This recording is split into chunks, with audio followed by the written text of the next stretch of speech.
திருவண்ணாமலை நிலச்சரிவு. கண்ணிமைக்கும் நேரத்தில் நேர்ந்த துயரம். பாதிக்கப்பட்ட மக்களின் நிலை என்ன? திருவண்ணாமலை மாவட்டம் தற்போது துயரத்திற்குள்ளாகியுள்ளது.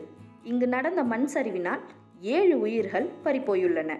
திருவண்ணாமலை மாவட்டம் அண்ணாமலையார் மலையடிவாரத்தில் உள்ள வஉசி நகரில் நடந்த மண் சரிவு கடும் மழையின் பின்னணியில் ஏற்பட்டது.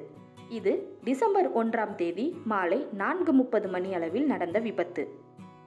கனமழை அதன் வேகத்தில் மலைச்சரிவை ஏற்படுத்தியது. அதன் பின் பெரிதாக உருண்டு வந்த பாறைகள் உயிர்களை பறித்துவிட்டன. இந்த துயர சம்பவத்தில் உயிரிழந்தவர்கள் கட்டுமான தொழிலாளராக வேலை பார்க்கும் ராஜ்குமார், அவரது மனைவி மீனா, 2 குழந்தைகள் மற்றும் மற்றோர் குடும்பத்தினர் அவர்களது உயிர்கள். இந்த நிலச்சரிவில் 200க்கும் மேற்பட்ட குழுக்கள் செயல்பட்ட போதிலும் மீட்பு பணி சவாலான ஒன்றாகவே இருந்தது. காரணம், இந்த இடத்தை மீட்டெடுக்க நவீன தொழில்நுட்ப உதவிகளை பயன்படுத்தினாலும் பாறை மிக பெரியதாக இருந்ததால் சிக்கல் ஏற்பட்டது. மு.க. ஸ்டாலின் அவர்கள் சம்பவத்தினால் பாதிக்கப்பட்ட குடும்பங்களுக்கு 5 லட்சம் ரூபாயினை நிவாரணமாக அறிவித்தார். இதுகுறித்து அங்கு வாழும் மக்கள் 50 ஆண்டுகளாக வாழ்ந்து வந்தோம், ஆனால் இப்போது இங்கே வாழக்கூடிய நிலை இல்லை என்றும் அரசு உதவிக்கு முன்வர வேண்டும் என்றும் கூறியுள்ளனர்.